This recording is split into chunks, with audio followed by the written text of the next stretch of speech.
क्या आप जानते हैं कि एक साधारण फ़ोन कॉल आपकी पूरी ज़िंदगी बदल सकता है? न्यूयॉर्क शहर की चमक-धमक वाली सड़कों के पीछे एक ऐसा खौफ छिपा है, जो शायद आपकी कल्पना से भी परे है। कहानी की शुरुआत होती है एक खचाखच भरे रेस्टोरेंट से, जहाँ एक फ़ोन की घंटी बजती है। यह एक आम घंटी नहीं थी, बल्कि आने वाली मौत का पैगाम था। यहाँ हमारी मुलाकात होती है लारा से, जो एक फ़िल्म स्टूडियोज़ की एसोसिएट प्रोफ़ेसर हैं और एक टिंडर डेट का इंतज़ार कर रही हैं। रिची नाम का एक लड़का उसे मैसेज करता है कि उसे रेस्टोरेंट ढूंढने में दिक्कत हो रही है। बातचीत के दौरान रिकी मजाक में पूछता है, तुम्हारी पसंदीदा डरावनी फिल्म कौन सी है? लारा को अंदाजा भी नहीं था कि वह खुद एक डरावनी फिल्म का हिस्सा बनने वाली है। रिची कहता है कि वह पास वाली अंधेरी गली में है और उससे रास्ता नहीं मिल रहा। लारा, जो स्लेशर फिल्मों की एक्सपर्ट है, वही गलती कर बैठती है, जिससे वह अपने स्टूडेंट्स को बचने की सलाह देती है। वह अकेले उस अंधेरी गली में चली जाती है। गली के सन्नाटे में सस्पेंस तब बढ़ जाता है, फ़ोन पर रिची की आवाज़ अचानक बदल जाती है। वह कहता है, सबसे अजीब बात यह है कि तुम क्लेशर फिल्मों के बारे में पढ़ाती हो, फिर भी एक अंधेरी गली में चली आई। इससे पहले कि लारा कुछ समझ पाती, अंधेरे से घोस्टफेस निकलता है और उस पर चाकू से ताबड़तोड़ हमला कर देता है। यह कोई लुका छिपी का खेल नहीं था, यह एक बेरहम कत्ल था। लेकिन यहाँ एक बड़ा मोड़ आता है। जैसे ही हमलावर अपना मास्क हटाता है, पता चलता है कि वह कोई रहस्यमय कातिल नहीं, बल्कि लारा का एक स्टूडेंट जेसन है। जेसन और उसका साथी ग्रेग रिची की अधूरी फिल्म को पूरा करने के लिए असली कत्ल कर रहे हैं। लेकिन शिकारी खुद शिकार बनने वाला था। जेसन जब अपने घर पहुंचता है, तो उसे एहसास होता है कि कोई और है जो इस खूनी खेल को नियंत्रित कर रहा है। उसके घर के फ्रिज के अंदर उसके पार्टनर ग्रेग की लाश मिलती है, जिसे किसी ने बुरी तरह काट दिया था। और तभी एक असली और कहीं ज्यादा खतरनाक घोस्टफेस जेसन के पीछे प्रकट होता है। यह नया पुराना घिसा हुआ मास्क पहने हुए है, जो यह संदेश देता है यह कोई नौसिखिया नहीं, बल्कि एक मौत का असली सौदागर है। जेसन की चीखें उसी कमरे में दफन हो जाती हैं। अब सवाल यह है कि आखिर यह नया कातिल कौन है और उसका अगला निशाना कौन होगा। जेसन और ग्रेग की मौत के बाद कहानी न्यूयॉर्क की उन गलियों में पहुंचती है जहां तारा और उसकी बहन सैम कारपेंटर अपनी नई जिंदगी शुरू करने की कोशिश कर रही हैं।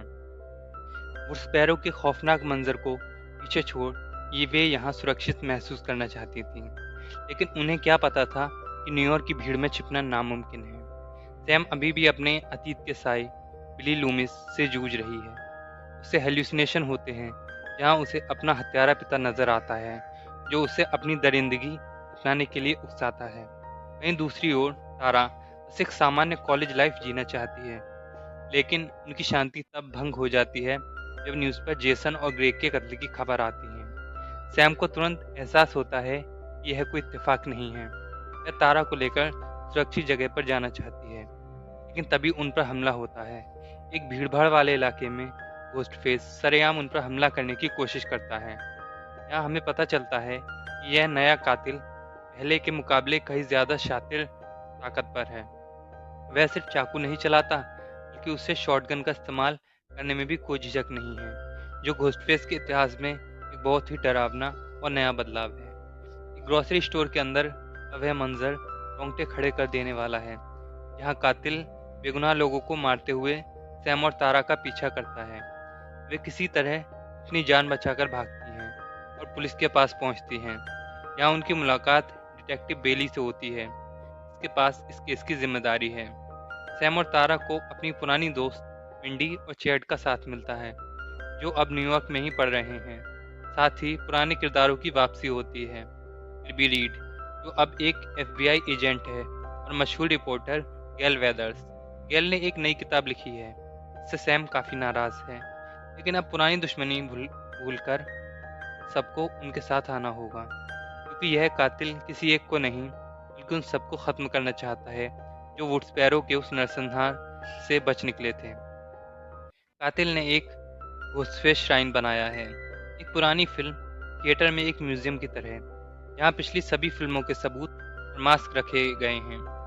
यह इस बात का सबूत है कि कातिल घोस्टफेस की विरासत का दीवाना है। वह उस खूनी खेल को एक एपिक बनाना चाहता है।